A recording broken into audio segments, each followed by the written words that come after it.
Shalom, meu irmão, minha irmã, bem-vindo a mais uma aula sobre os evangelhos. Hoje nós vamos entrar na parte da pregação de João Batista. Vamos começar a ver o que João Batista pregava. Na aula passada nós falamos sobre o surgimento de João Batista e agora a gente vai ver o que João Batista começou a pregar junto com o seu batismo, né, que ele praticava. Nosso texto hoje está em Lucas 3, do versículo 7 ao 14, junto com Mateus 3, do versículo 7 ao versículo 10. Então vamos ao texto. Mas dizia as multidões e muitos dos fariseus e dos saduceus que vinham para ser imersos por ele: Filhos de víboras, quem os advertiu para fugirem da ira vindoura? Produzam, pois, frutos compatíveis com o arrependimento. E não comecem a dizer a si mesmos: temos pai por Abraão, ou melhor, temos Abraão por pai, porque digo-lhes que Deus é capaz de gerar filhos a Abraão a partir dessas pedras. Também agora o machado já está apontado à raiz das árvores. Toda árvore, pois, que não produz fruto bom, é cortada e lançada no fogo. Então as pessoas perguntaram: e agora o que faremos? Respondendo, disse-lhes: aquele que tiver 2 túnicas, dê o que não tem. E aquele que tiver mantimentos, faça o mesmo. Vieram também os cobradores de impostos para serem imersos e disseram-lhe: Mestre, o que faremos? Ele disse-lhes: não exijam nada além do que lhes é determinado. Também os soldados perguntaram-lhe, dizendo: e nós, o que faremos? E ele disse-lhes: não intimidem a ninguém, nem façam falsa acusação, mas contentem-se com o seu salário. Então esse é o princípio da pregação, né, de João Batista. A gente vai mais para frente ter mais coisas sobre isso, mas esse é o início, né? E aí a gente começa falando um pouquinho sobre essa questão aqui dos fariseus e dos saduceus, né? Logo no início dessa passagem, é dito aqui que as multidões vinham para ser batizadas, mas também diz que muitos dos fariseus e dos saduceus vinham também para serem batizados. Essa leitura, né, que a gente faz aí do texto, ela nos dá a impressão de que os fariseus e os saduceus também iam para serem batizados, não apenas para irem curiosamente saber o que estava acontecendo, né? Mas provavelmente alguns deles se interessaram pela palavra de João Batista, pela pregação dele, e foram lá para serem batizados, né? Então, eu queria falar um pouquinho sobre fariseus e saduceus, porque a partir daqui, né, eles entram na história de Jesus, né, na história do Novo Testamento, e é bom que a gente tenha muito bem definido quem são essas pessoas, em que elas acreditavam e qual era a influência delas dentro da religião judaica.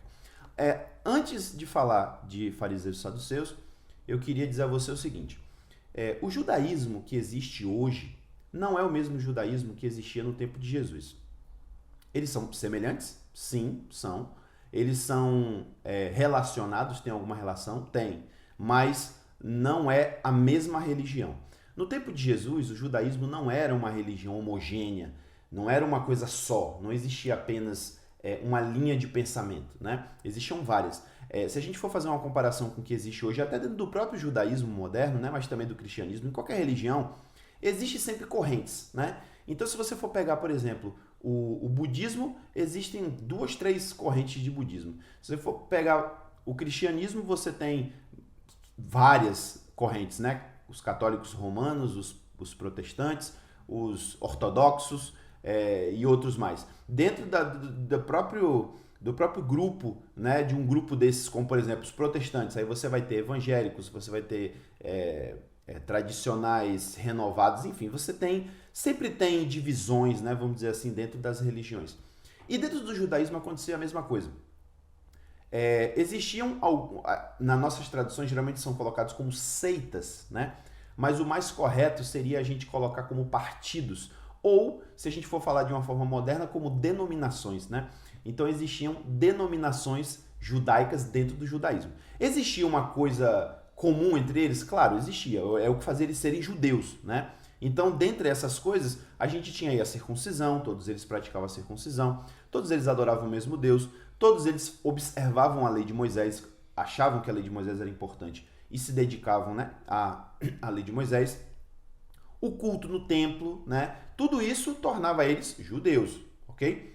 Mas, do ponto de vista específico, eles praticavam, né, esses grupos diferentes praticavam a lei de formas, às vezes, um pouco diferentes, eles interpretavam a lei de formas diferentes e eles seguiam tradições diferentes, tá? Então eu vou falar aqui de 3 grupos, dentre eles os fariseus e os saduceus, e você vai já entender como é que essa dinâmica, né, desses grupos com Jesus principalmente vai acontecer aí para frente. Então, como é que surgiram os fariseus? Os fariseus surgiram mais ou menos uns 200 anos antes de Jesus. Eles são fruto direto, na verdade a maioria desses grupos é fruto direto da revolta dos Macabeus, porque aquela situação ali da revolta dos Macabeus, só fazendo um resumo bem resumido, é que as influências gregas estavam chegando muito forte para o povo de Israel. As pessoas estavam meio que se convertendo à cultura helênica, né? Eles estavam abandonando os costumes judaicos, estavam começando até a praticar certos atos ou certas coisas que a lei proibia, porque eles estavam se voltando para a cultura helênica. E aí, no meio disso, né, já tinha essa problemática, aconteceu de um rei sírio, que era o rei que dominava a região de Israel, ele profanar o templo de Jerusalém. Isso foi a gota d'água, né? Então, a partir daí, houve a revolta dos Macabeus, houve uma guerra entre Israel e esse domínio sírio, e chegaram, inclusive, a conseguir uma independência de mais ou menos um século, né?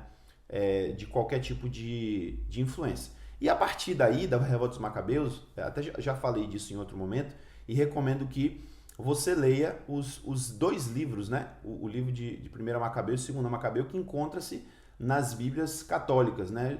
Normalmente você não vai achar em outras Bíblias, porque são livros considerados apócrifos, então as Bíblias protestantes não trazem, né? Não sei dizer se as Bíblias ortodoxas trazem, talvez tragam porque elas fazem, elas usam a tradução da Septuaginta, né, da versão grega, mas com certeza nas católicas você vai encontrar. Por que é interessante conhecer isso, ler isso?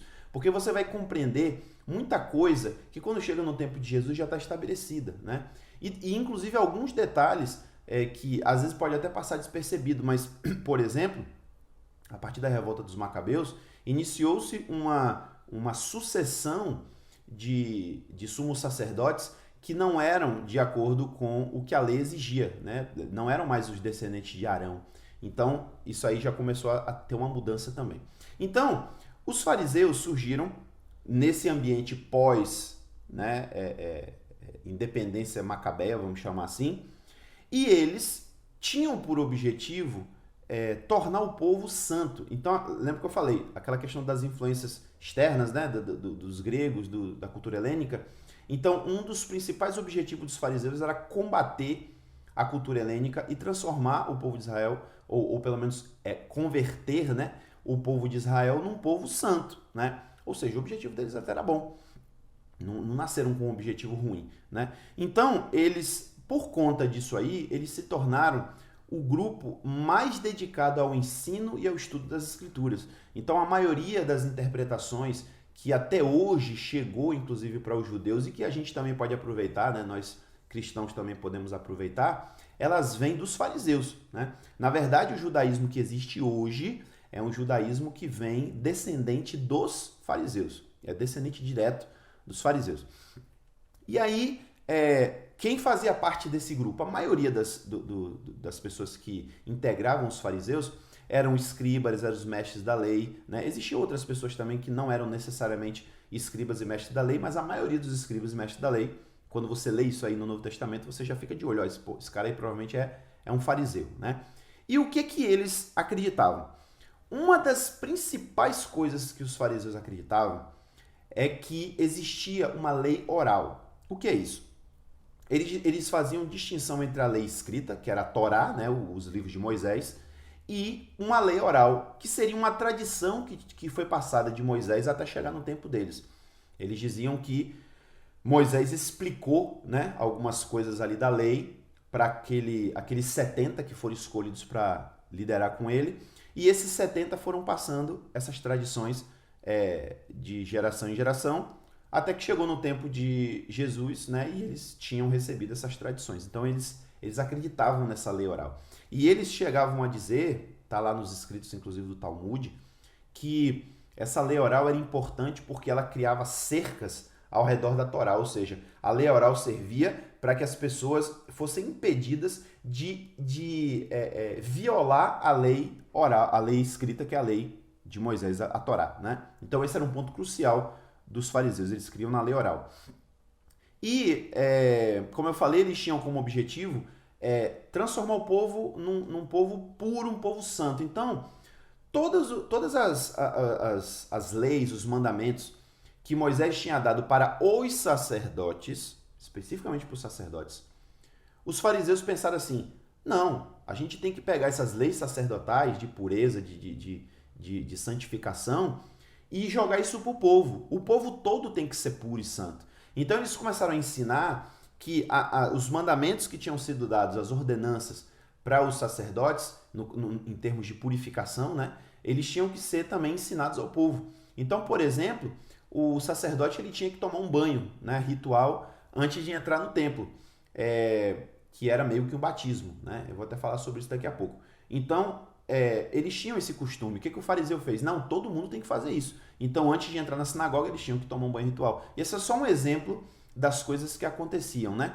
A gente vai encontrar mais pra frente também Jesus falando, por exemplo, da questão de lavar copos, lavar pratos, né? Que eles tinham esse costume. Por quê? Porque isso aí eles pegaram do que Deus tinha mandado fazer no templo, de lavar os objetos e tudo mais. E aí eles começaram a ensinar o povo e dizer, vocês têm que fazer a mesma coisa para se tornar puro, né? Então a gente vai entender isso mais pra frente melhor, inclusive entender o porquê de Jesus fazer oposição a essas coisas. Porque a priori, olhando assim, né, do jeito que a gente está falando aqui agora, nada disso me parece ruim, né? Quer dizer, eles queriam tornar o povo mais santo, eles estudavam as escrituras, eles queriam ensinar o povo as escrituras, eles queriam criar uma cerca, né, ao redor da lei para que as pessoas não violassem a lei. Tudo isso parece muito bom, né, à primeira vista, mas depois a gente vai entender o porquê de Jesus criticar essas coisas. E João, inclusive, aqui hoje, ele já fez uma crítica, né, e a gente já vai começar a falar sobre isso. Então, esses eram os fariseus. Em contrapartida, existia um grupo chamado de saduceus. Os saduceus, provavelmente, eles são descendentes de Zadok, que foi um sacerdote, um sumo sacerdote da época também dos Macabeus. Eles também são fruto, né, dessa época. E a maioria dos saduceus era de sacerdotes. Veja que não existia uma coisa definida, né? Tipo assim, todo sacerdote era saduceu, todo mestre da lei era fariseu, todo escriba era fariseu. Não.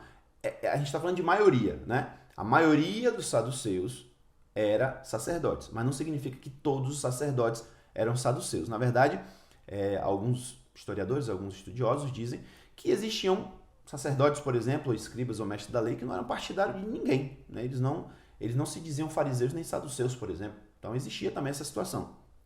Mas a maioria era sacerdotal, era da classe sacerdotal. E isso fazia com que os saduceus fossem a classe mais abastada da sociedade, né? Os mais ricos eram provavelmente saduceus, se não fossem apartidários, né? Mas a maioria deles era saduceu. Por quê? Porque o sacerdote é o que estava no topo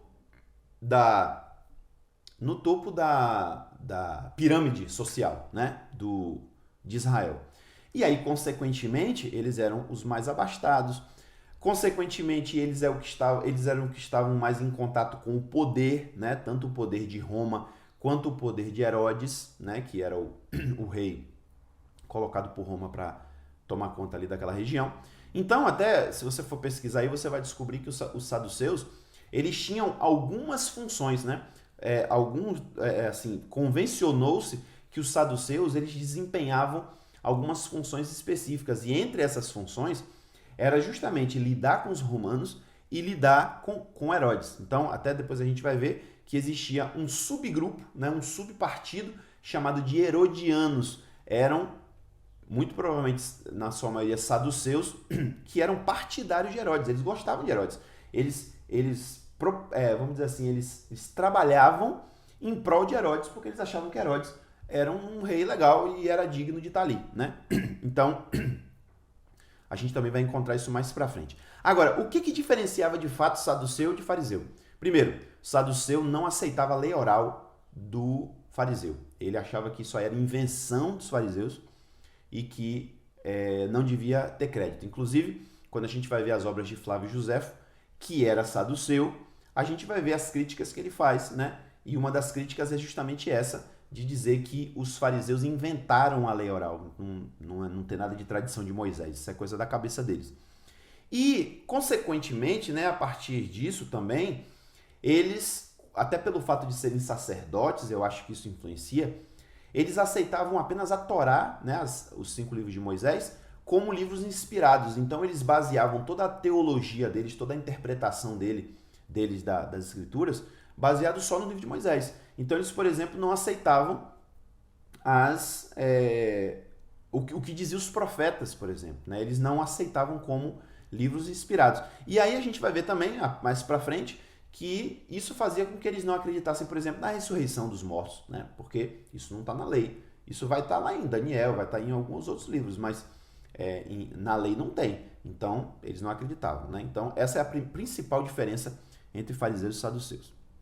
Um outro grupo que não está no Novo Testamento, né? Não se fala deles no Novo Testamento, mas a gente sabe que existiu, inclusive principalmente por Flávio Josefo, porque ele coloca como se fosse o terceiro grande partido judaico, né?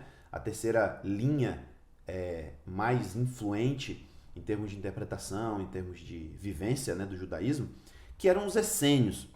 E a gente já falou dos essênios aqui porque existe uma teoria, né? Existe uma ideia de que talvez João Batista tivesse alguma relação com os essênios, né? Porque é muito parecida a pregação deles, o lugar onde eles estavam, enfim.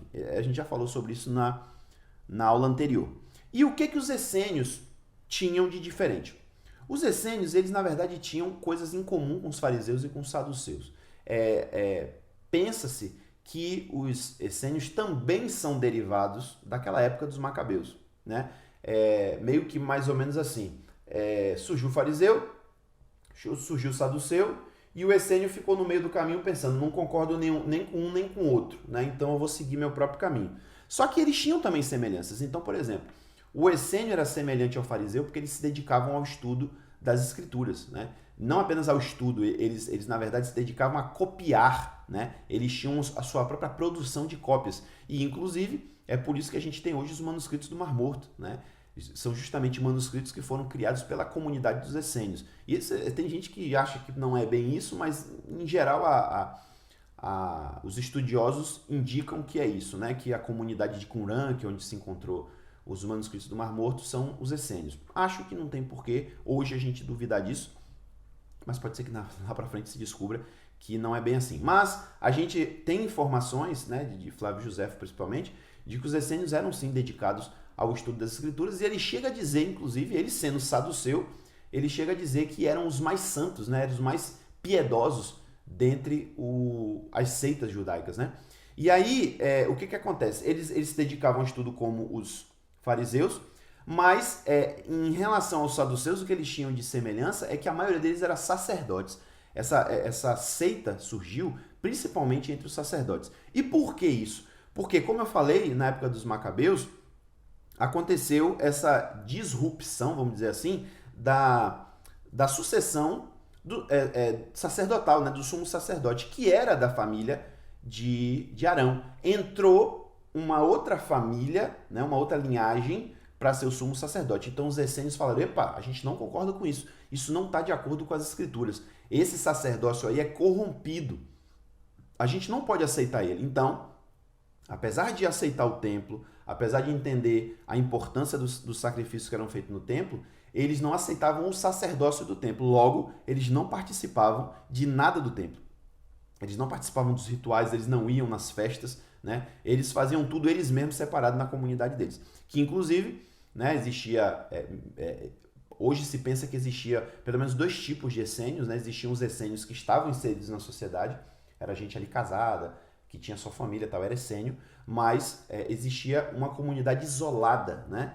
Que é justamente o Qumran, era um mosteiro, eles viviam lá isolados da sociedade, eles não se misturavam com o povo, porque eles achavam que o povo estava corrompido, porque o sacerdócio estava corrompido, então eles tinham que se separar, né? Acreditavam, inclusive, que o reino messiânico estava perto de acontecer, Então, essa situação deles estarem lá isolados também tinha a ver com isso, né? Eles estavam se preparando para o que eles chamavam de a batalha dos filhos da luz contra os filhos das trevas. Eles esperavam que isso estava próximo a acontecer e que a vinda do Messias era iminente. Então, dentre essas coisas que eles discordavam, né, dos fariseus e dos saduceus, estava essa questão aí. Eles também não aceitavam a lei oral dos fariseus, eles achavam que era invenção, né? Eles criticavam, inclusive, duramente os fariseus, achavam que os fariseus eles faziam um jogo duplo, né? Então, eles, ao mesmo tempo que eles posavam de muito justos e tal, eles também estavam envolvidos nas corrupções do poder, queriam se aproveitar das pessoas para ganhar dinheiro. Olha que interessante, anota o que eu estou falando aqui, porque lá na frente, quando você ouvir Jesus falar isso, você vai perceber, né? Eu vou chamar a sua atenção para isso, que não era uma opinião somente de Jesus, hein? Isso aí era uma opinião dos próprios essênios. A mesma coisa que Jesus falava dos fariseus, os essênios falavam. Por conta dessas coisas, alguém fala, Jesus era essênio também. Não, a gente vai ver que Jesus não era essênio. Jesus não compactuava com tudo que os essênios falavam. Mas a gente vai ver, assim, que Jesus vai criar sua própria corrente, né? Vamos dizer assim, seu próprio partido. Então ele vai ter, sim, semelhanças com os fariseus, ele vai ter semelhanças com os saduceus, ele vai ter semelhanças com os essênios, mas ele não vai ser nada disso, né? Ele não vai se envolver diretamente com nenhum desses grupos. E em relação aos saduceus, o que eles tinham de diferente é que eles não tinham esse pensamento estrito na Torá, né? Eles achavam que todas as escrituras eram importantes e a gente vai ter um reflexo disso justamente no estágio dos manuscritos do Mar Morto, né? Que a gente vai encontrar, né? Hoje, né? A gente tem, isso foi encontrado a partir de, se não me engano, 1942, começou a se encontrar esses manuscritos e a gente tem toda a Bíblia manuscrita pelos essênios, a não ser 2 livros, se não me engano, acho que Cântico de Salomão e o livro de Esther. Se não me engano, são esses 2 que não tem. Mas todos os outros a gente tem. E, inclusive, também é muito interessante que os livros que tinha mais cópias, né, que os essênios mais copiaram, pelo menos os que foram encontrados, são os mesmos livros que são os mais citados no Novo Testamento, que é o livro de Isaías, que é Salmos, Deuteronômio. Então, os livros mais citados no Novo Testamento foram encontrados lá na caverna de Qumran. Mais uma coisa que o pessoal, tá vendo aí, ó, os essênios têm alguma coisa a ver com os cristãos. Claro que tem, né? Algumas coisas que os essênios criam e pensavam e acreditavam, e a própria interpretação deles da Bíblia, se parece um pouco com a interpretação cristã. Então, vai ter aí alguns paralelos, mas não significa que eles se tornaram, né, cristãos, enfim. A gente não tem nem essa informação, na verdade. Eu acredito que muitos essênios, assim como muitos fariseus e muitos saduceus, eles passaram a acreditar em Jesus, né? Eles se tornaram crentes em Jesus, se tornaram discípulos de Jesus. Mas não quer dizer que todos os essênios se tornaram cristãos, ou então que os cristãos vieram dos essênios. A gente não tem essa informação, e quando a gente vai entender melhor, né, esse pessoal se aprofunda mais no estudo deles, a gente percebe que não bate, não é exatamente isso que aconteceu, né?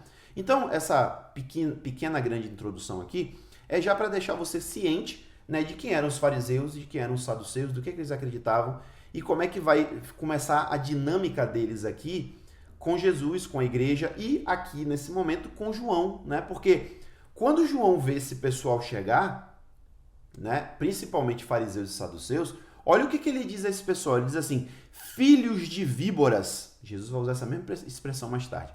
Filhos de víboras, quem os advertiu para fugirem da ira vindoura?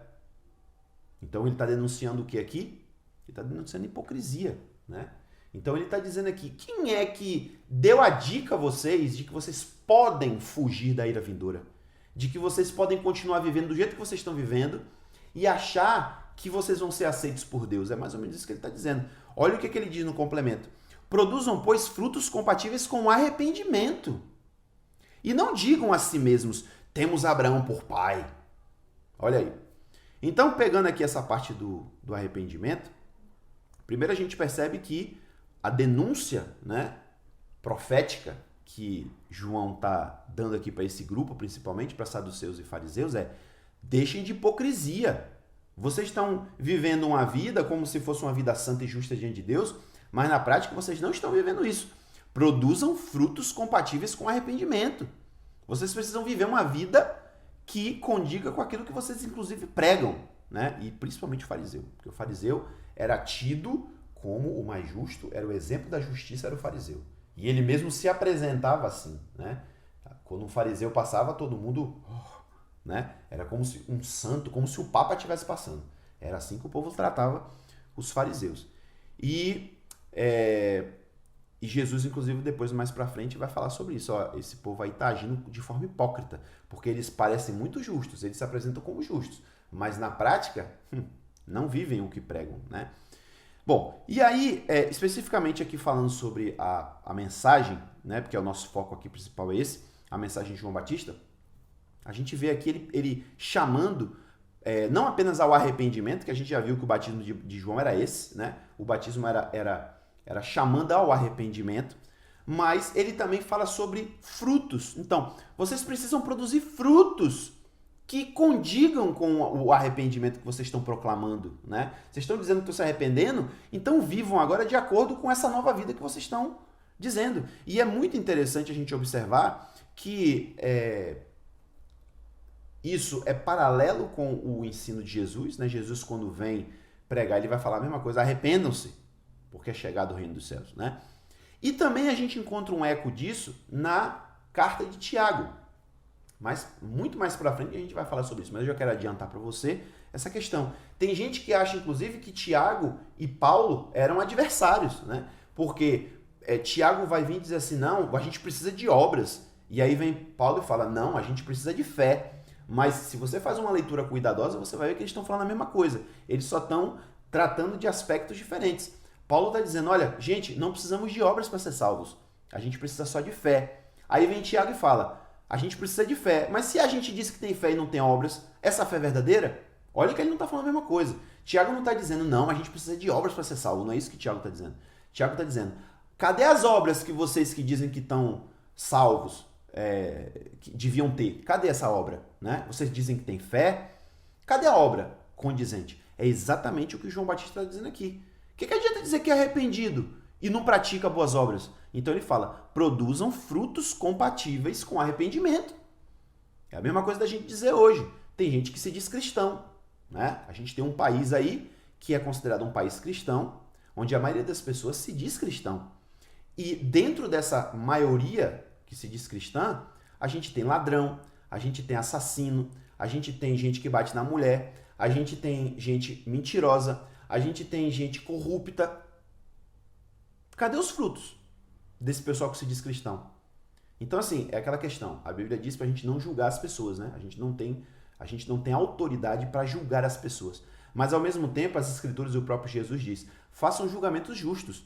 Então, quando a gente olha para uma pessoa que diz que é cristã e ela não produz os frutos que um cristão deveria produzir, me desculpe, mas essa pessoa é um cristão nominal. Ela não é um cristão verdadeiro, ela não é um seguidor de Jesus. O seguidor de Jesus é aquele que produz os frutos.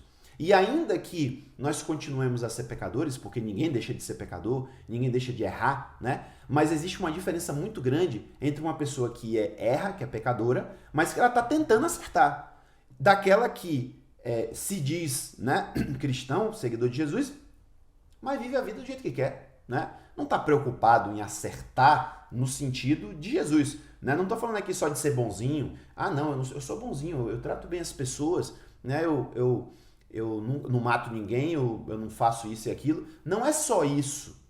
É fazer o que Jesus mandou fazer. É seguir a vida de Jesus, é seguir o estilo de vida de Jesus, né? No nosso caso, cristão. No caso aqui de João Batista, a gente vai ver que ele vai dar alguns exemplos, né, de atitudes que as pessoas deviam ter. Mas daqui a pouco a gente vai falar sobre isso.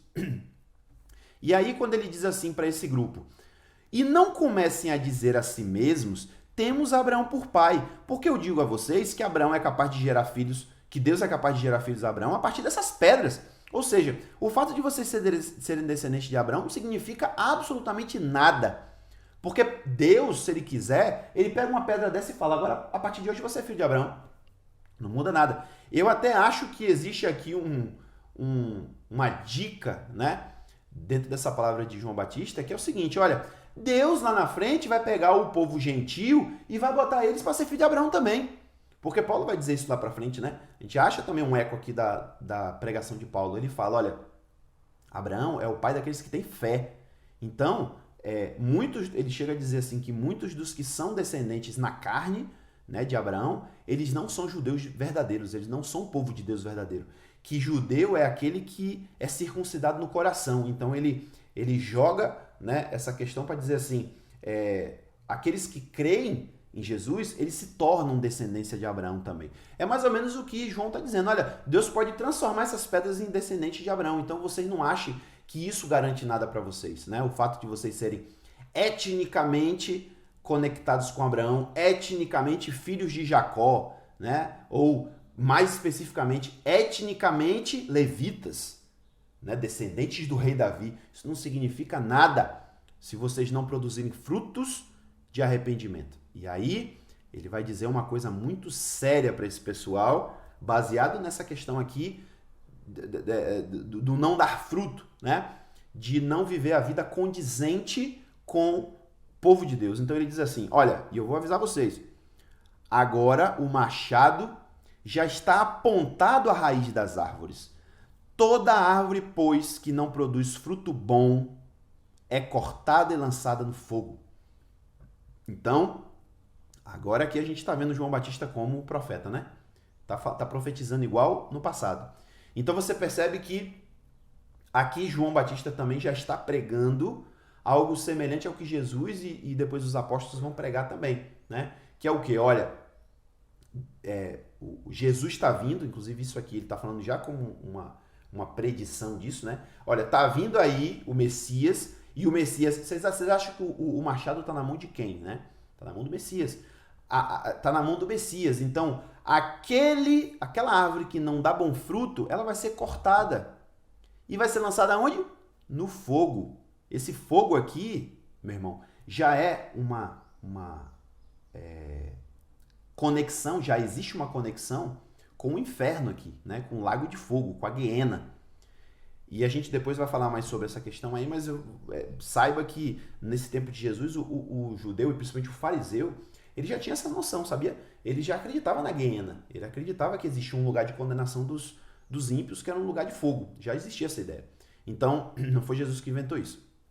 Então, João já está falando sobre isso. Olha, vai ter uma divisão aí. Aqueles que não dão frutos, Deus vai cortar e jogar fora. E eu quero que você também entenda aqui uma coisa muito séria, é que João Batista está pregando para o povo de Israel, para os judeus. Ele não está pregando para gentios aqui, né? Ele não está pregando para povos de outros países. Então, diante disso, a mensagem de João para Israel era uma mensagem diferente, era uma mensagem até mais dura, porque aquele era o povo de Deus, aquele era o povo que devia estar vivendo uma vida santa, era o povo que tinha um compromisso com Deus de seguir os mandamentos, e eles não estavam fazendo isso, né? Então, o mesmo tom que a gente encontra lá em Isaías, Ezequiel e outros profetas, a gente vai encontrar aqui em João Batista. Vocês estão errados, vocês vão ser queimados, né? Deus vai cortar vocês da árvore. Então, é por isso que essa palavra dele era tão dura, né? E aí, a gente vê aqui no desenvolvimento o seguinte, as pessoas, né, que ouviam essa palavra tão difícil e tão dura de João, tinha uma dúvida cruel. Assim, sim, mas então, assim, fala pra gente, João, como é que a nossa vida tem que ser agora? O que agora nós vamos fazer? Agora que a gente se arrependeu, você batizou a gente, né? Inclusive, deixa eu até falar uma coisa aqui antes que eu esqueça, que eu ia comentar e esqueci. Que lá no começo a gente viu dizendo assim, que as multidões dos fariseus e saduceus vinham para serem imersas por João Batista. A gente hoje usa muito a expressão batismo, né? Batizar, batismo, mas isso é uma transliteração, né? Essa palavra batismo e batizar são transliterações do grego, né? Porque o verbo grego é baptizo, né? Exatamente como quase como a gente fala, né? Baptizo se tornou batismo, ou batizar, batismo. E então, essa transliteração, muitas vezes não... O que é transliteração, né? Transliteração é você pegar uma palavra do idioma original e converter essa palavra para o seu idioma muito parecido com o que está sendo dito lá, né? É como se fosse pegar a palavra e meio que você não traduz o significado, você traduz a palavra do jeito que está lá. Então, em grego, baptizo se tornou batizo. em português. Claro que tem outras coisas aí, né? Foi primeiro pro latim, etc, depois chegou no português. Mas isso aqui é transliteração. Então, batismo é transliteração, igreja é transliteração, não é tradução, porque a palavra grega é eclesia, então depois que foi pro latim, veio pro português como igreja, né? Então são transliterações. Eu estou fazendo aqui nesse texto uma tradução. Então, quando você ouvir falar de batismo, você está ouvindo falar de imersão, ok? Quando você fala que João batizava as pessoas, o que o texto original está dizendo é João imergia as pessoas no rio, onde ele estava batizando, né? Então, por isso essa expressão, tá? Então, eu vou estar usando o termo batismo aqui e imersão como palavras intercambiáveis aqui, né? As duas significam a mesma coisa. Então, essas pessoas, depois que elas foram imersas, né? Depois que elas foram batizadas por João, queriam saber, e agora, João, o que a gente faz? Então, é interessante que, como acontece com a fé cristã hoje, é claro que não basta só a gente crer. Não basta só a gente chegar e dizer, eu acredito, eu creio em Jesus. Pronto. Amém. Então agora você se tornou um cristão, um discípulo de Jesus. E vai e viva a sua vida. Né? Tá, mas na prática, o que eu tenho que fazer? Né? Talvez eu tenha uma noção do que é certo e o que é errado e eu vou tentar fazer o meu melhor. Mas entenda, e isso é uma coisa que incomoda algumas pessoas quando a gente fala disso, mas só existe uma verdade. Não existem verdades. A gente está vivendo uma época, uma era, onde existem verdades, né? Cada um tem a sua. Eu tenho a minha verdade, você tem a sua. Mas isso não existe. A verdade é uma só. Então, se a gente for pegar um fato científico, né? Só existe uma verdade. Se você jogar um negócio para cima, ele vai cair. Ah, não, mas eu acredito que se eu jogar para cima, ele pode não cair. Bom, você pode até acreditar nisso. Você tem todo o direito de ser maluco. Mas deixa eu te dizer, só existe uma verdade. Se você jogar qualquer coisa para cima, ela vai cair, tá? Mesmo que você ache que não existe gravidade, mas existe um negócio aí que se você jogar uma maçã para cima, ela vai cair no chão. Isso é uma verdade e que é imutável, ela não muda. A não ser que você saia da Terra, né? É uma verdade que talvez que... Aí é outro ponto. Essa é a verdade da Terra. Então você pode dizer assim, existe uma verdade aqui e uma verdade em outro lugar? Não sei. Mas a gente vive aqui. Então a gente tem que pensar na verdade aqui, né? Então, só existe uma verdade e as pessoas, aqueles que creem, eles não podem viver do jeito que eles querem, né? Cada um não pode definir o que para si é o certo ou o errado. Não pode ser assim, porque existe o certo e existe o errado. Não é o que eu penso, não é o que eu defino. O certo é certo e o errado é errado. Quem define isso? Deus. Deus é que define isso. A moral não foi criada pelo ser humano. Né? A ética e o conceito do certo e errado não foi criado pelo ser humano. Isso vem de Deus. E a primeira instância que a gente tem disso é na lei de Moisés. Né? Definia o que o povo podia e não podia fazer porque era o que Deus dizia que era o certo e o que era o errado.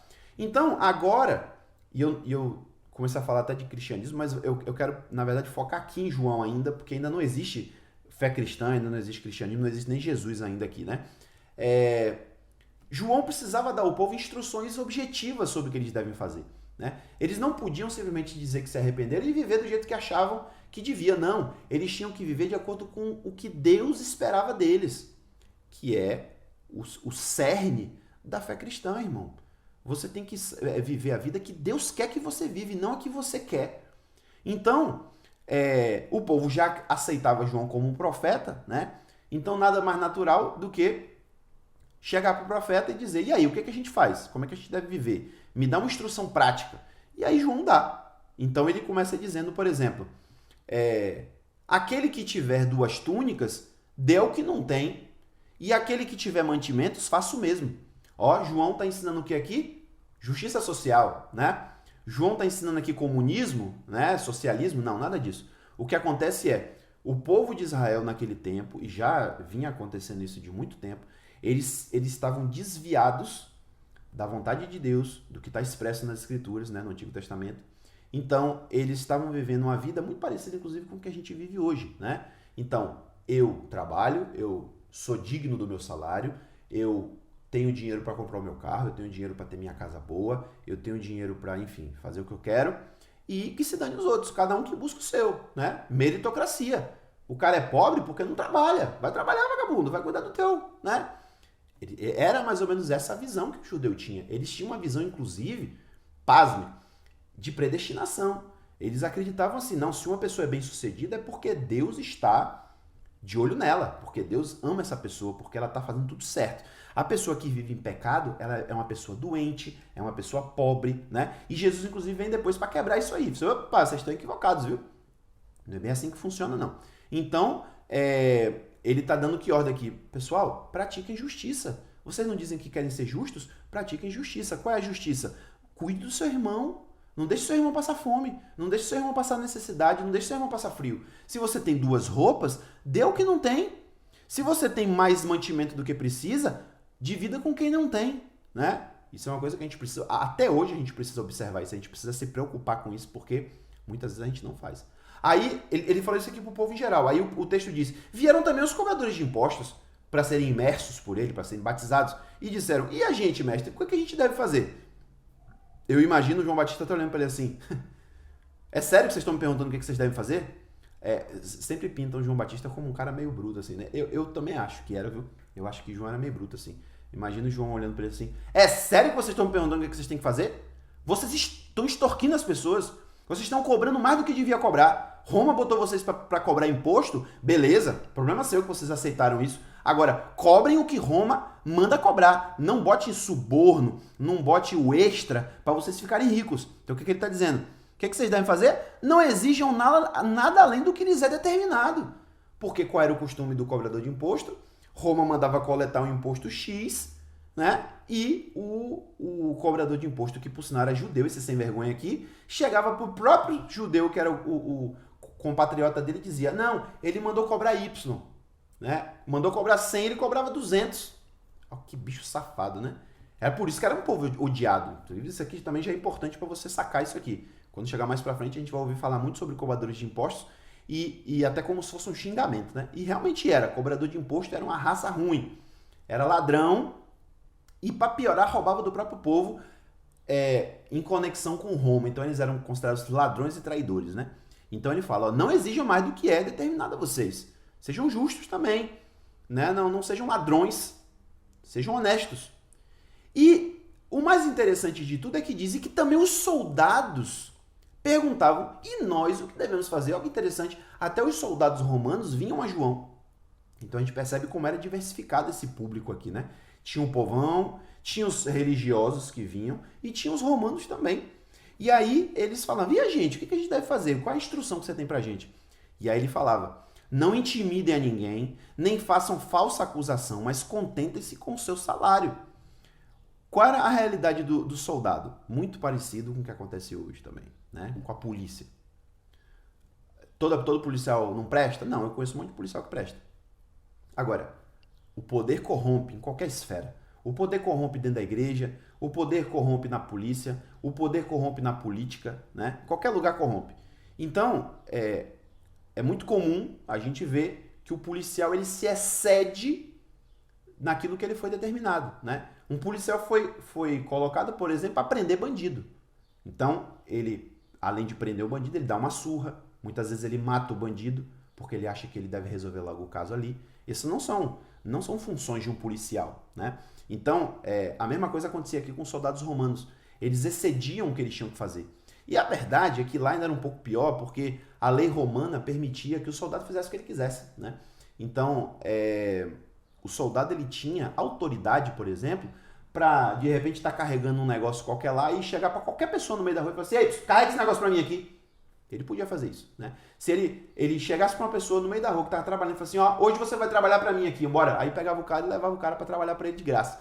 Então ele podia fazer essas coisas porque o cara que era cidadão romano, ele estava acima do resto da população, né? Então, João está dizendo, olha, vocês têm que mudar a sua cultura, vocês têm que mudar a sua cabeça. Vocês não podem agir como vocês agem mais. Vocês têm que ser justos. Então, vocês não podem extorquir ninguém, né? Isso que ele está falando aqui, né? Extorquir não, ele fala intimidar. Não, vocês não podem intimidar as pessoas. Parem de usar a autoridade de vocês para intimidar as pessoas, para se colocar como superiores, para botar as pessoas como se fossem seus servos e seus escravos. Não façam isso. Abram mão da violência. E ele fala, inclusive, também a questão interessante do salário, né? Que, não sei se você sabe, mas a palavra salário, que até hoje a gente usa, era o modo como o soldado era pago, né? O soldado era pago com um saco de sal. O sal era tão caro que o soldado ele era pago com um saco de sal, por isso que o nome é salário, né? Então ele está dizendo, ó, contente-se com o que você ganha. Você não escolheu esse caminho, então contente-se com isso. Não fique extorquindo ninguém, nem roubando ninguém. Não faça falsa acusação para se dar bem nas coisas. Então, resumo. João, ele está dando instruções básicas aqui para que as pessoas vivam a vida que condiz com uma vida santa, né? Então, honestidade, humildade, não violência. Então, se a gente for pegar até alguns mandamentos básicos, né, que a gente tem aí no Antigo Testamento e também no Novo, a gente vai ver que João já estava pregando isso. Já estava pregando uma vida diferente, uma vida superior, vamos dizer assim, né?